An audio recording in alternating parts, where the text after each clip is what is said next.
How's it going, guys? aRenG Live here, and today the new set has officially been announced. We got Absolute Inferno coming to Duel Links tomorrow. Actually, this is tomorrow by the time you're watching this, so Tuesday if you're in the US. It's bringing some really crazy support. It is going to be a main box, and it's going to be bringing possibly some meta relevant stuff. It's going to bring some stuff that's actually going to affect the meta. I guarantee it right now. Why? Because I have experience in TCG. Also, the fact that it's just pretty obvious if you read some of these cards. So without further ado, let's go ahead and take a look at the best cards in Absolute Inferno. Alright, first up we got Red Dragon Archfiend. This is the title card. This is the flagship card in this set. I did say we're looking at the best cards, and this is just, this ain't it, Chief. It's not one of them. So this card is okay. It's not the best, but at least we're finally getting it. But you know, Red Dragon Archfiend isn't really the big boss of this set. Another card we're going to be looking at in a second is going to be the best card. Now we're actually moving on to new cards. We got Laval Dragon right now. It is a UR, and it is a synchro for our Laval monsters. So it basically says it needs one tuner, one or more non-tuner fire monsters, and the effect is that you can shuffle 2 Laval monsters from your graveyard into the main deck to target one card your opponent controls and return it to the hand. Now, the beauty of this card is that if you're playing Lavals correctly, you're going to be sending away a whole bunch of them away, and if you just send 2 back to the deck, you get to pretty much bounce back stuff, and it's not once per turn. So if you get this guy out late game, you can potentially get all your opponent's stuff bounced back, and you can probably swing for game if you have all your attacks ready. So he's 2000 attack, and that's probably all you're going to be needing, because he can get over pretty much any boss monster. It's not going to work on, like, I guess Hazy Flames and stuff like that, because they prevent targeting. Next up we got Chaos King Archfiend. Chaos King Archfiend is another Jack related card. I think this card is actually a little bit more viable than Red Dragon Archfiend at times, just because of the fact that this guy can get over a lot of interesting boss monsters, just because of the fact that his effect is that when this card declares an attack, you can switch the attack and defense, and it says you can, so you have that option.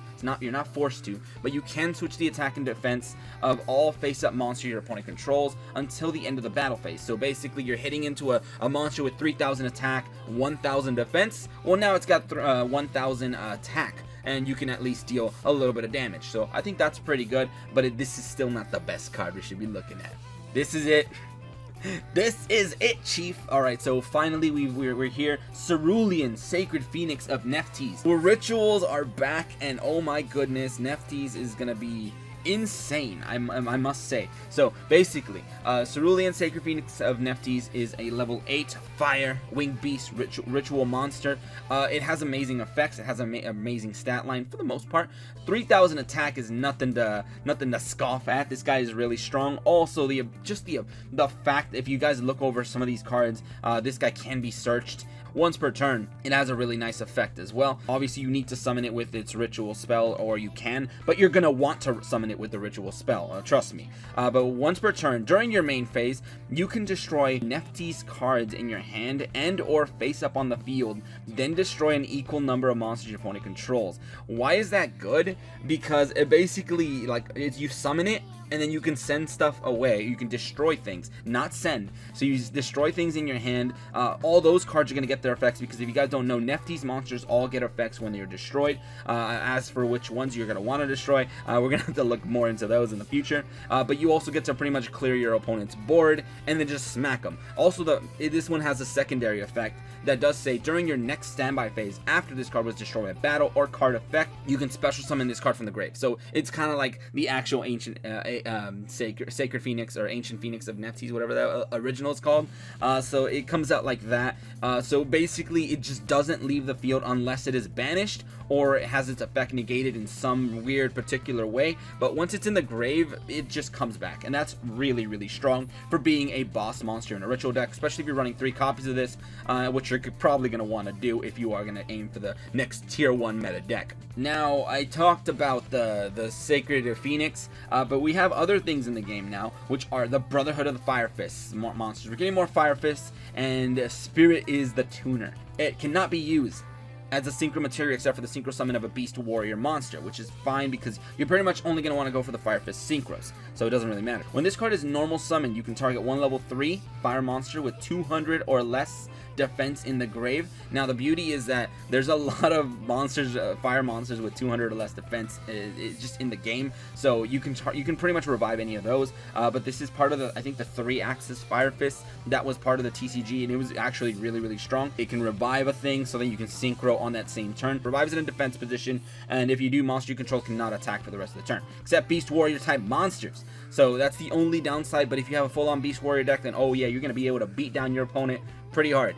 You can only use the effect of this guy once per turn though, so there's that. But you basically have a 1-card special summon or synchro summon, which is really awesome. But it does imply that you have a level 3 Fire Fist monster in the grave for the most part to revive. In my opinion, Brotherhood of the Fire Fist Bear is what's going to make the deck extra spicy. This guy is able to destroy monsters, and yes, that is really strong. This thing was actually like $100 and something card in the TCG. I know because I had 3 copies of it that I bought off some guy for like $200, and then I got him stolen immediately on the next day, which was on my birthday, so I'm a little bit salty about that still, even though it was a few years ago. When it does inflict battle damage to your opponent, which easily can happen because it does destroy their monster, so you might be able to attack directly. But he is 1600. Obviously, Fire Fists all get powered up by their back row, which is alright. And then this guy, it does say when he does deal damage, you get to set a fire formation spell directly from your deck, and then he just has the ability. He's just really good, guys. He's just really good. It's gonna give Fire Fist destruction, and that's awesome. Next up, we got Vice Dragon, another Jack card. I think this is the good one among the one we got. Looks like this guy's brother. I forget his name, but yeah, we got that guy instead. But this guy is actually really good because he's a free level 5 monster that you can summon, or you can special summon if your opponent has a monster. He's kind of like a Cyber Dragon. He can come on out, and then you don't care about his attack being halved or his defense. What you care about is the fact that you have a level 5, now you summon a level 3 tuner, easy level 8 or any level tuner. It's just gonna be really easy to synchro. So that's what this guy is used for. Living Fossil is the next card we're looking at, and Living Fossil is pretty good. Why? Because I can think of one combo to use it with. You use it to revive Giant Rex, and you just have a monster that doesn't leave, and I think that's pretty good. But it can be used way more offensively. You can use it in a lot of other different ways. What I like it for is basically you use this thing to bring something back, a level 4 monster. You equip it to that thing. You don't care about it losing stats or getting banished, because it basically gives you a free tribute fodder, a free synchro fodder, whatever you need.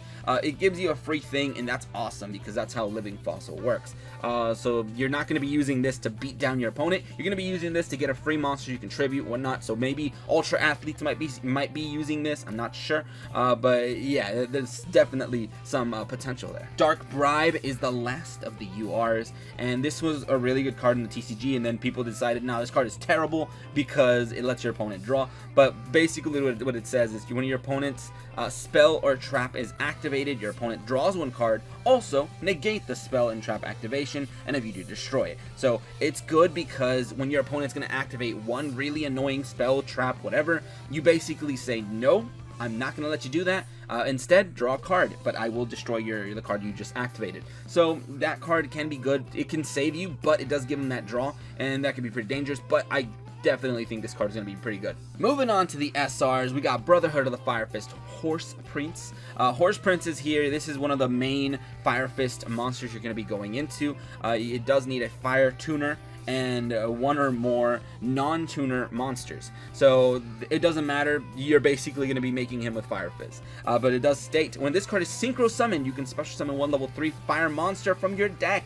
That's amazing. That's really good because you're basically going to go for Rooster. We have Rooster. He's a rare in this set. I'll probably cover it in the mentions, honorable mention. But yeah, you're going to be summoning a level 3 fire monster from your deck. After you synchro summon this card, you cannot special summon level 5 or higher monsters for the rest of the turn. So that means once you go into him, no more synchroing, which doesn't really matter. So you're fine. I mean, you have a 2200 beater on board, and you get to summon a monster from the deck. You summon that card, and then that one gets you a search, and so on and so forth. So that's why Fire Fists are gonna get pretty good. Next up, we got Devotee of Neph. We got more Neph support, and why is this good? Just because the ritual is so good, but this one has really interesting effects as well. I'm gonna go ahead and read those. You can summon it with the same ritual spell, Rebirth of Neph, so that's awesome because that means you don't have to run a lot of crazy rituals. You one ritual spell will summon all your ritual monsters in the deck, and that's amazing right off the bat for consistency's sake. If this card is ritual summoned, you can activate this effect. Special summon one Neph monster from your deck.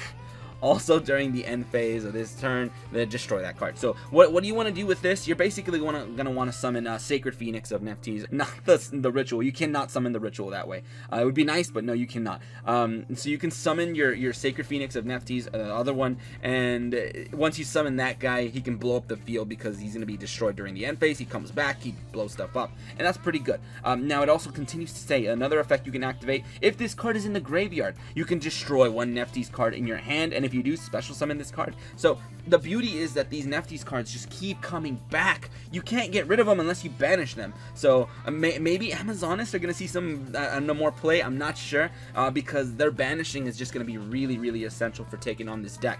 But there is that. So you could basically destroy a Neph card in your hand, giving that card its effects, because a lot of Neph cards have effects when destroyed. Next up, we got Laval Lakeside Lady. This card is another tuner. It's going to be in one of them Laval tuners. I'm going to go ahead and read this card's effect. This one says, if this card is in your graveyard and you have 3 or more Laval monsters with different names in your grave, you can banish this card and one other Laval monster from your graveyard to target one set card your opponent controls and destroy that target. Destruction is always really good, and then also it doubles as a tuner, so you can summon it and then synchro and do some extra shenanigans. And also the 200 defense, meaning you can summon it with other cards, so because it's got that 200 defense fire synergy. Next up, we got Gen X Ally Dura Dark. This is one of the few that I haven't really paid too much attention to, so let's go ahead and read it together. It says, once per turn during your main phase, you can select one face-up attack position monster your opponent controls with the same attribute as this card, so right off the bat it's going to be Dark. Destroy it. Okay, so it destroys Darks, easy. This card cannot attack the turn you activate this effect. I mean, that's fair enough, but so it can destroy any Dark. I know there's a lot of Gen X stuff that does let you swap their elements and whatnot, which could be pretty useful, but also the fact that it is 200 defense, so maybe you can summon this guy with somebody's effect. I'm not sure. Next up, we got another Jack card. This is Dragon. This card just says, it is a tuner by the way, but it says when this card is destroyed by battle and sent to the grave, you can add one level 3 or lower dragon type monster from your deck to your hand, which is, it's a searcher. That's not bad. It's kind of like a Sangan for a level 3 or lower dragon type monster, so not bad. I mean, depending on what you're going to be adding, also the fact that it doubles as a tuner makes it somewhat decent. Alright, next up we got 3 Trolling Trolls. Now I absolutely love the name of this card. I think it's so stupid, especially for the fact that I think one of them is a Wolfman. He's not even a troll, but fair enough. This guy is cool. Why? Because you can probably run it in Fire Fist. If this card is normal or special summon, you can target one Beast Warrior type monster in your graveyard, and this card's attribute and level become the same as that monster until the end of this turn. During your main phase, you can special summon one Beast Warrior type monster from your hand with the same attribute and level. So this guy is really good into going into level 6 synchros, into level 8 synchros, maybe even level 4 synchros. Anything that's an even level, because you're going to be basically synchroing with itself. So that's what makes this guy good. Also the fact that all of your Brotherhood of the Fire Fist guys are level 6 and level 8, I believe. So really easy for 3 Trolling Trolls to make either or, which could be pretty good. It does say you can special summon one Beast Warrior monster with the same attribute and level. Obviously, if this thing is going to be a level 3 fire, it summons Rooster. Also the fact that once you get the summon, then you get to synchro. So you can only activate the effect of the 3 Trolling Trolls once per turn, and cannot special summon monsters the turn you activate either this card's effect, except Beast Warrior type monsters. So that's why you're going to be locked down to Beast Warrior, so probably run it in Fire Fist or any other Beast Warrior synchro deck you want to run. Next up, we got Fischl Guard, a 2000 defense, 1-star tuner. That's actually not too bad, to be honest, because it's 2000 defense. You can set it first turn, it'll block a hit for you, and then next turn you can summon and synchro. Level 1 tuners are actually really good, especially the fact that it's a vanilla. You can run this with Dragoonides and Cards of Consonance. This can also get you some draw power. I would use it in Dragoonides. So there you go. There's another cheeky little combo you guys can use in the future. But yeah, this guy could be pretty interesting. Next up, we got Alexandrite Dragon. Basically, it's just a 2000 attack 4-star vanilla dragon. That's all it really is. It's just a big boy. It's just a big 2000 free boy that you can summon and hit your opponent hard and fast if you're trying to run a vanilla deck. Next up, we got Molten Conduction field. This one is for the Lavals. It says send 2 Laval monsters from your deck to the grave. Why is that good? Because it lets you make some plays. Because you get to send certain Lavals away, and then they get to send Lavals away, and then you have a whole bunch of Lavals in the grave, and then you get to do some shenanigans and banish them and destroy things. It's pretty strong, I must say. So that's why this card can be really good for setting up early plays for Lavals. Next up, we got Skill Prisoner, and Skill Prisoner is looking like one of them, like, I think it's supposed to protect your monsters from being targeted or something like that. I'm still trying to wrap my head around this thing's effect, but it could potentially be either really, really good or like slightly unplayable, but whatever. Let's go ahead and read this card. It basically says target 1 card you control this turn when any monster effect resolves that targeted that card's at activation, negate that effect. So I think basically what it means is your opponent's going to target 1 card you have, you flip this card, you target that monster, so basically the card that just targeted that monster gets negated. I think that's how this is supposed to work. I could be wrong though, because I'm not 100% sure on the wording for this, but it doesn't just stop there. I mean, that's a pretty good effect because it can protect your monster from destruction, especially since we're going to be seeing a lot of Neph's destruction shenanigans. So it also says during either player's turn, except the turn this card was sent to the grave, you can banish this card from the grave, then target 1 card you control this turn when any monster effect resolves that targeted that card at activation, negate that effect. So basically it protects your stuff twice from destruction or whatever, from targeting. So I think that's what makes it pretty good. It gives you protection from destruction twice, but obviously not both on the same turn.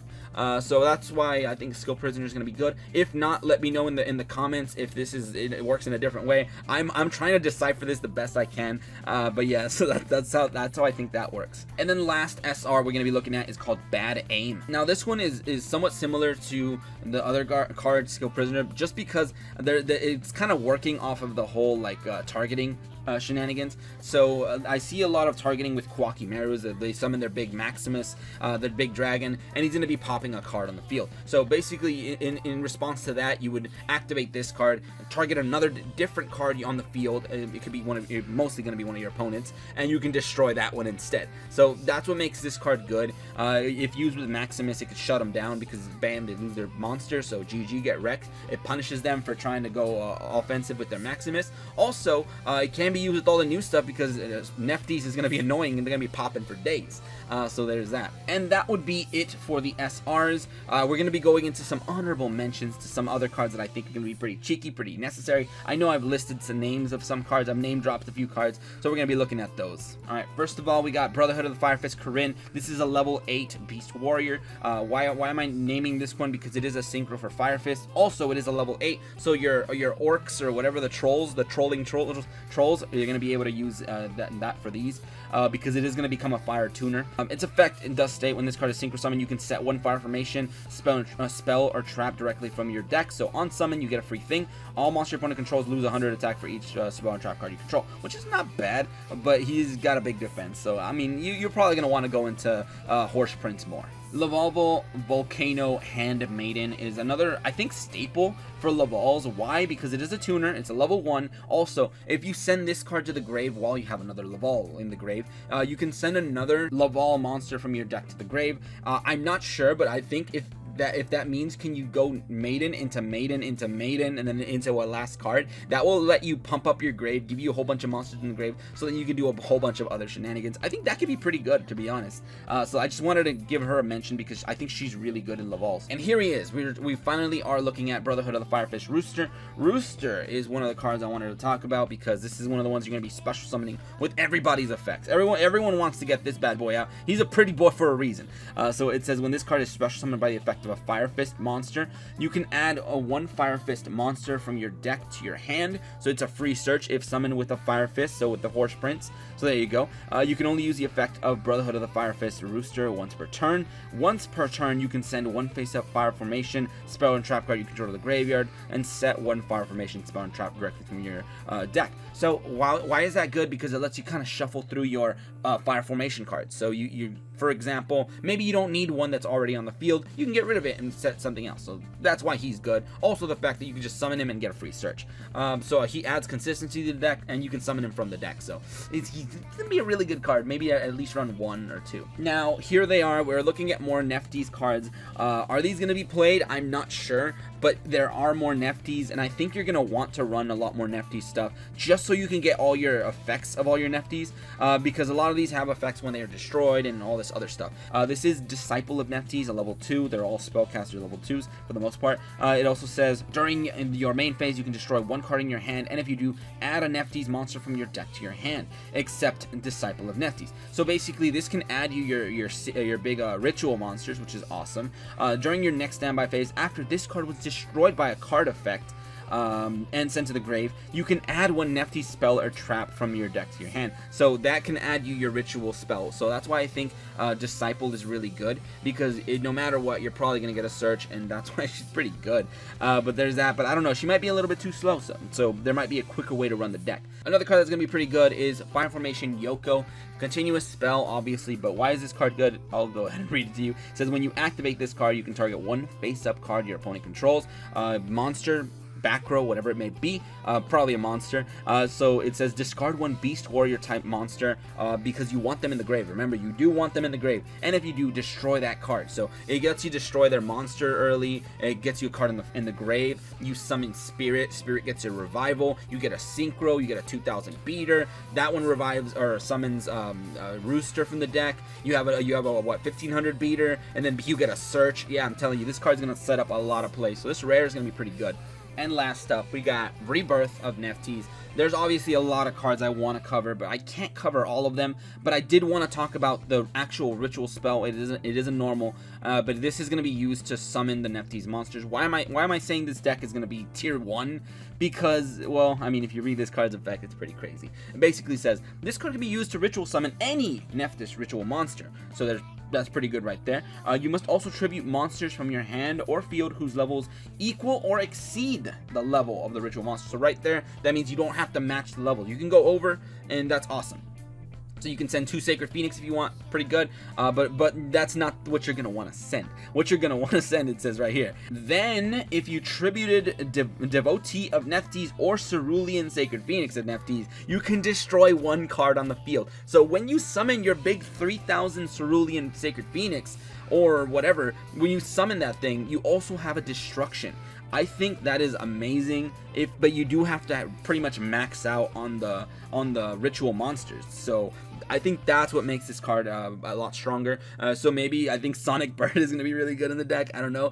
Add this card, go for the things. And I just wanted to talk about that because basically you get a destruction when you summon your 3000 beater. That thing can also destroy on that turn it's summoned. If it dies, it comes back. I'm telling you guys, this deck is going to be strong. But whatever, that's pretty much it for today. Let me know what you guys are excited to play from this new set. I don't know, man. Don't come at me with that Red Dragon Archfiend.